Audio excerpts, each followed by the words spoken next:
Hi Scorpio, Sun, Moon, and Ascendant. This is Dane, and I'm going to be doing your March 2025 full moon reading for you. This is a full moon, a lunar eclipse, a blood moon, so it is astoundingly powerful, and I'm so happy to be able to bring you the message from Spirit for it. Now, if this reading resonates with you, don't forget to like, comment, and subscribe. It helps me out tremendously, so thank you so very much for doing so. And if you're interested in a private reading, a private personalized meditation, a healing, or a gift card, check out my website, danehartguidedmessages.com. It's listed in the description box below. Now, before we begin this reading, let us clear the energy space, raising our own energy vibration and releasing any negativity. This cleanse and meditation will be accompanied by a loud sound. If you are sound sensitive, this is the time to mute the reading, let the healing energy wash over you, and unmute it when you see me pick up the singing bowl. So let's take a nice deep breath in, exhaling whenever it feels comfortable for you.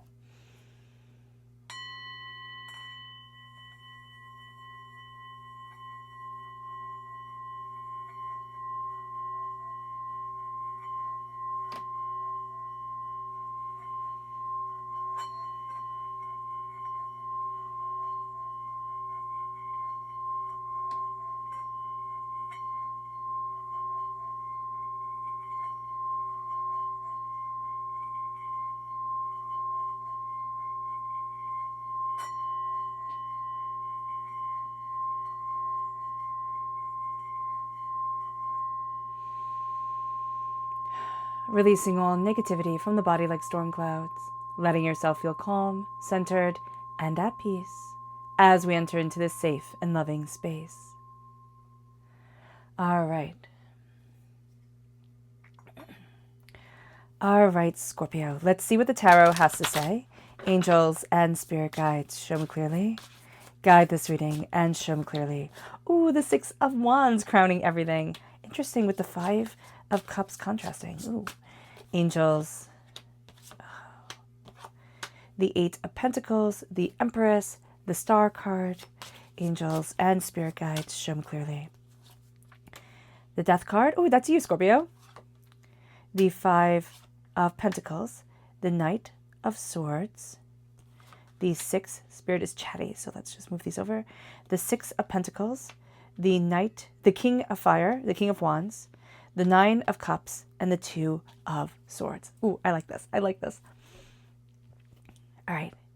So this full moon is, again, it's a lunar eclipse. It's a blood moon. Everything is enhanced, but this full moon is in Virgo. Now, we are in Pisces time period. So Virgo and Pisces are sister signs. They are contrasting signs. So they bring out the best or they bring out the worst in each other. But they also beautifully complement, beautifully balance each other if they can work together. Pisces energy is all about dreaming. It is all about connecting with your dreams, with your deeper insights, with your deeper understandings of things. It's all about letting the mind open. And it's like the mind is the limit. Like if you can imagine it, Pisces can bring it forward in your mind and can make it vivid and beautiful. But it's taking that vividness, it's taking that vibrancy of imagination, and then it is putting it into reality that can be a little bit intense for a Pisces, right? That's part of a life challenge for a Pisces. But Virgo is very, very good at the practical elements of like, okay, this is how we implement a dream, right? This is how we put things forward. Virgo energy might not always be that good at dreaming and might actually limit the dreams because it doesn't seem practical enough. So just being aware of that is going to be super important during this full moon, because what this full moon is doing, it's taking the power of your dreams and it is saying, this is the practical implication. There we go. Or this is the way to put it together. There we go. That's better. And let's move forward with this knowledge, with this understanding. Virgo is also a healer. Okay. Virgo energy and this full moon, this, lunar eclipse, this blood moon in Virgo is also a healing moon. It is a refining moon. It makes those little adjustments to get everything just perfect, just in alignment. All right. And it also is a spiritual guidance moon, because it's like, okay, what is your soul needing? What are you longing for? And then it's looking at your world and it's saying, okay, what's working for you? What are you doing really well? And then what is out of alignment? What isn't going the way that you want it to? And it's taking the practical steps towards greater clarity, greater abilities, and greater prosperity with the Six of Wands, this is holding your head up high, Scorpio. This is moving forward in power, in success, in prosperity, in insight, in ideas. This is achieving and succeeding. And with the Five of Cups, it's saying change your mind, change your life. Because we're having a hard time, because we're of the world of chaos right now, we need to pull out of the world of chaos. And we need to be able to see the world in and of itself and embrace the clarity, the insight, and the beauty of it. So here with the Five of Cups, it is saying, okay, what is done, right? Profound statement. But not trying, because, okay, how best to describe it? Here, you have crabs, but in the Rider-Waite-Smith deck, okay, it is three cups spilt, and it's wine spilt on the ground, right? They're goblets, they held wine. And if you tried, and you said, oh my gosh, that's really expensive wine, and you tried to scoop it up, right? All you'd have was mud. And who would want to drink that? That's gross. It's stepping back and saying, I still have 2 cups, right? Now, maybe you need to spread that out between 5 people, or maybe you just have 2 glasses of wine instead of 5. It's turning around and saying, what's done is done. I respect that, and I see that. I might not have to like it, but I understand that. And now I turn, and I see the healing, beautiful love that is behind me. Because the Three of Cups is like the Three of Cups reverse, right? It's deception, it's lies, it's people who can't celebrate you, it's feeling like somebody should have your back and they don't. And then it's turning to the Two of Cups, which is healing, beautiful love, and balance. And that's what we're stepping into here. And we're holding our head up high in prosperity and success as we do so. With the Eight of Pentacles, this is hard work and dedication. We are determined. We are dedicated. We are very detail-oriented during this time. And we are brimming with the Empress, with creative energy. Just overflowing with it, Scorpio, to the point where we might think, you know what? I can't do anything with all this creativity that is inside me, all right? Because we're water sign energy. In a water sign time, we can have the creativity going really strong. But we can feel rather like I can't achieve what I want to achieve, or I can't get to where I want to get. You know, I just have to work on the details of things. And we can get caught up in the minutia where Spirit wants us to look at something bigger. And that's going to be very important here. It brings us to the star. It brings us to our soul's wish. This is Aquarius energy, time frame January 20th to February 18th. It brings us to our soul's wish and what we deeply desire. And that comes forward. What we're longing for. And maybe we don't even know we're longing for it. Because it's the wish of the soul, not the wish that we cross our fingers for and say, oh, I hope I get this for, the holidays or for my birthday, type of thing. It is what I deeply wish for. And what I deeply long for needs to move me forward. With the Death card, this is us. We are represented by the Death card, which some people think, rude, but I don't see it as rude at all. People see the Death card as scary, and that's understandable. Death, the word in and of itself, is scary, but it is transformation. It is the dying away of the old self, the rebirth of the new, the transformation of our soul and our spirit and our power. So here, with the Death card, we are going to see ourselves transformed. We are going to see ourselves stepping into our power. Now, the thing with the evolving of Scorpio energy is that when we are an under-evolved Scorpio or a young Scorpio, right? Young energy Scorpio, we can be very good at keeping secrets. We can be very good at acquiring secrets. We can be very good at just looking at everything, observing, taking it all in, and holding it all in. And one of the things with the Scorpio is that do we hold it all in forever and ever and never let ourselves transform?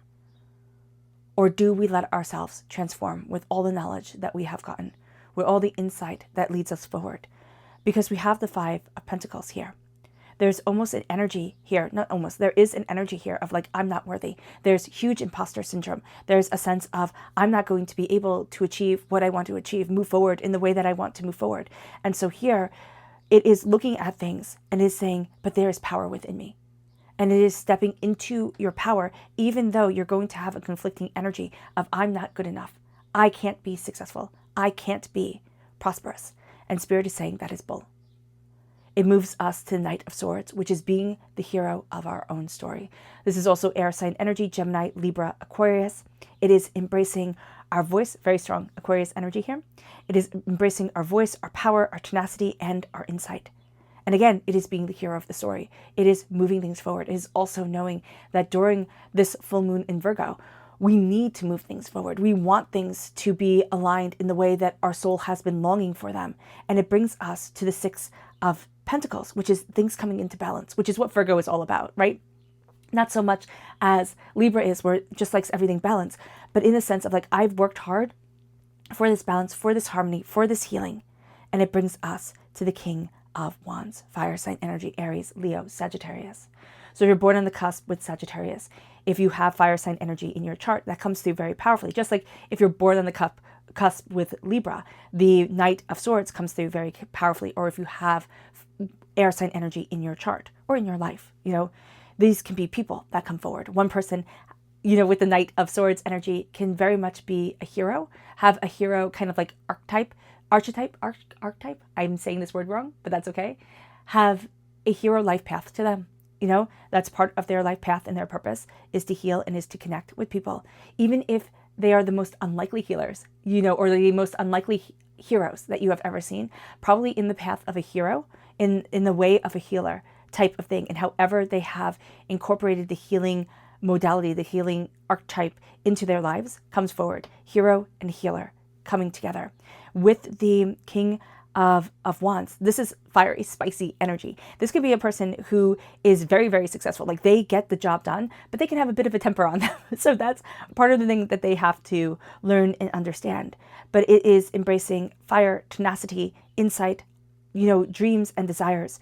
And it is seeing small wishes. You have a big wish of the soul come true, but you also have a small wish, a very small wish come true that all of a sudden has you seeing things differently. All of a sudden has you stepping into your power in a new way with new understanding. And it opens up your world. And it's like, oh, I can do this. Oh, what about this? The Two of Swords is us getting very stubborn. We can be like, there's this path, this is how you do it, or you can do this path. And Spirit's like, what about everything else? We have so much knowledge. Yes, we have, a time hole when it comes to the internet where we can just spend our time doom scrolling, and we can, we can fall down dark paths, right, on the internet. But we also have, YouTube and other media outlets that can teach us so much. There's so much knowledge here that before, you had to either know somebody who knew these things or, be lucky enough to meet people that shared the same interests. And now the world opens. And here it's utilizing that we might not even know yet the joys of a path that we're going to walk down. We might not even see that power yet, and yet it's coming in. So being aware of that is going to be super important, because it's like, follow your passions, right? Your job might not be your passion. Our passions do not have to make us money. We do not have to capitalize everything. And so here, when we move forward in the Two of Swords, it is seeing a different path. It's seeing a different way forward. It's like, oh my gosh, I didn't even know. Because you might not even have known, because you didn't grow up with this. People around you didn't know this. It wasn't part of the media you consumed. And now something new comes in. And it's part of the healing. And it is part of the power moving you forward. It moves us then to our spirit message. Angels and spirit guides, show me clearly. Guide this reading and show me clearly, angels and spirit guides. Oh, I love this. This is the nuthatch, and it says, stay grounded and welcome the new knowledge and perspective coming your way. And that's what we were exactly just talking about, right? Oh, I love that. You can also get a grounding mat, go sit outside for a while, whatever, if it's starting to look nicer like it is here, it's actually not gloomy, cold day today. So that's beautiful. But here, embracing new knowledge, new understanding, grounding yourself, centering yourself. And then we have the parrot. Let go of others' thoughts and opinions. It is time to embrace who you really are.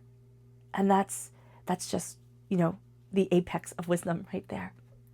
It brings us then to our chakra energy. Angels and spirit guides, show me clearly. Guide this reading and show me clearly, angels and spirit guides. This is creativity. This is the sacral chakra.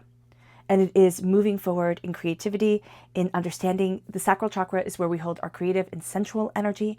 It is letting ourselves get in touch with our sensual spirit, with our creative essence. If you're part of this family, tap your tailbone, tap your kidneys, all right? In Chinese medicine and in acupuncture, your kidneys are the center of the body, right? The kidneys are like where everything comes from. In our Western medicine, it is DNA. But for our DNA is Chinese medicine's kidneys. So being aware of that and tapping your kidneys and knowing that we hold so much in our kidneys, anger, frustration, grief, hurt, pain. it stays there. And if we tap our kidneys, or if we can't tap, if we rub, even with the back of our hands, just gently rub. If we can't do that, just visualizing the energy in our kidneys. Or we can even look at pressure points. I don't know the pressure points for your kidneys. I will have to learn that. But here, it is moving forward, and it is releasing negative energy. I have a teacher who says, when she says, tap your kidneys, she says getting younger and younger every day, releasing wrinkles, because it calms you, it centers you. So if you're vain like I am, you're like, tap those kidneys, So we can do it for our joy of spirit and soul, but we can also do it out of vanity reasons, which sometimes keeps us doing things a little bit longer. It moves us then to our energy to be mindful of. Angels and spirit guides, show me clearly. Guide this reading and show me clearly. And this is the Two of Swords. This is being two separate, okay? And it's like, it has to be A or it has to be B. It has to be just like this. And the Two of Swords here is like, no, you're going to see paths open up. Wishes granted that take you on this magic carpet ride, right? Kind of like, let's embrace Aladdin here. But this is staying too rigid and saying carpets can't fly. I can't have those dreams. That is not the way I am moving forward. And Spirit's like, trust me, you're in for the ride of your lifetime. Let's see what the moon has to say for herself.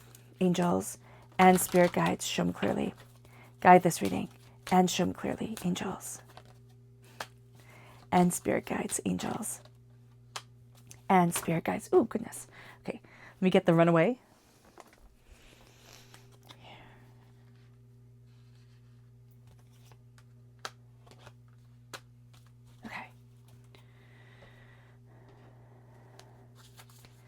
Angels and spirit guides, show me clearly.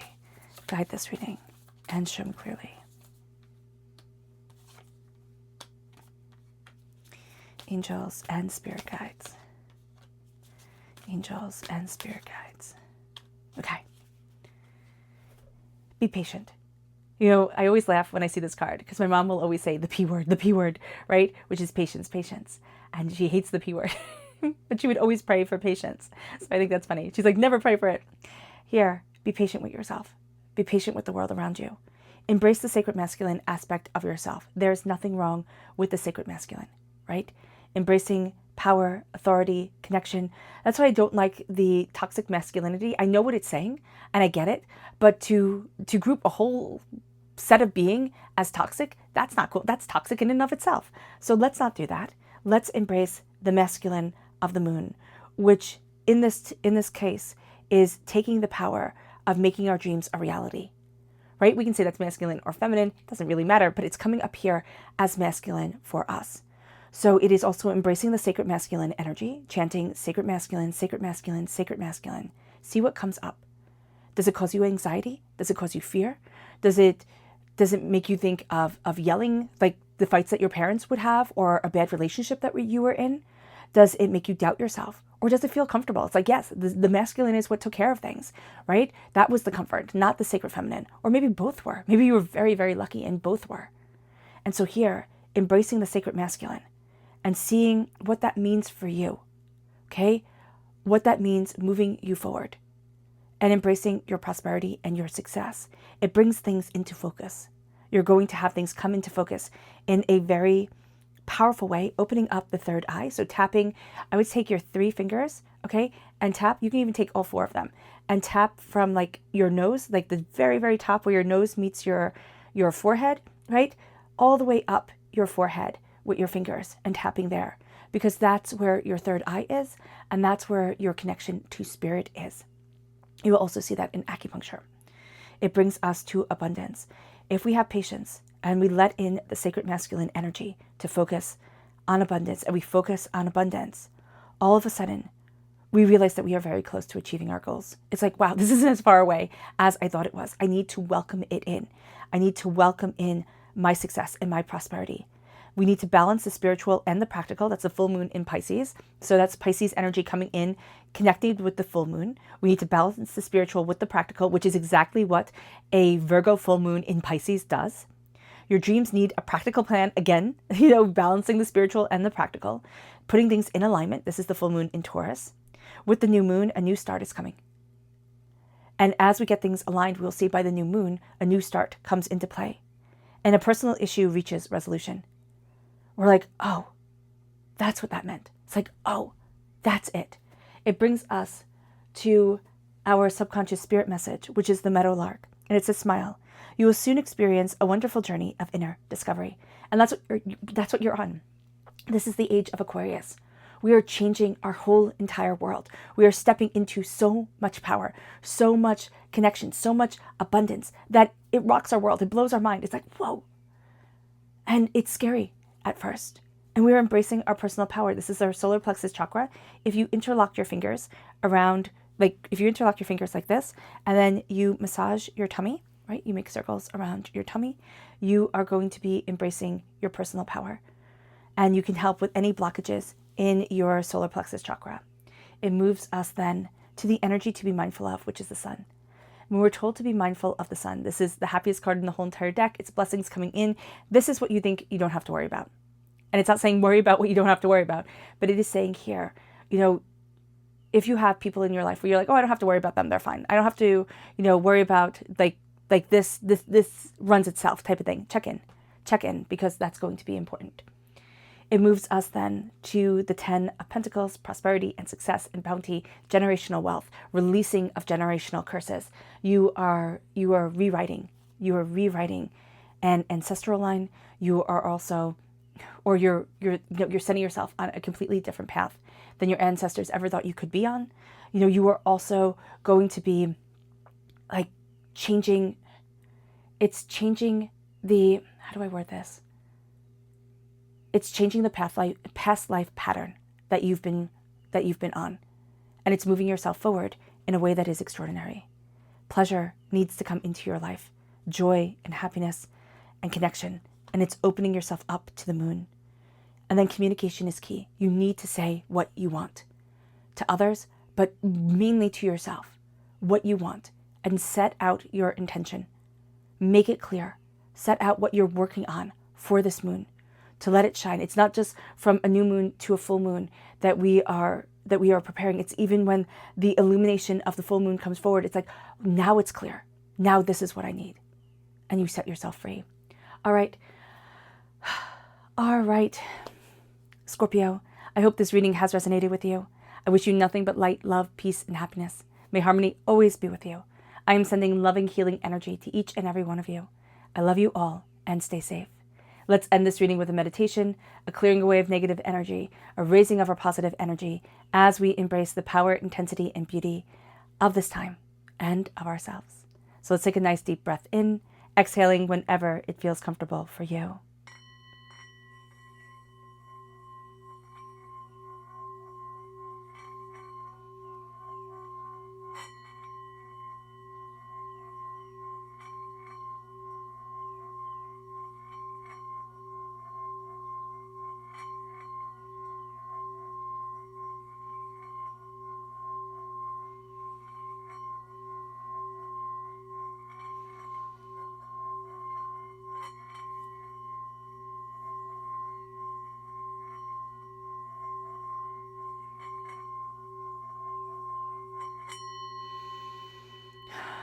May you move forward in peace and in harmony. Scorpio, may blessings and prosperity always be with you. I love you all. Have a blessed moon. Bye.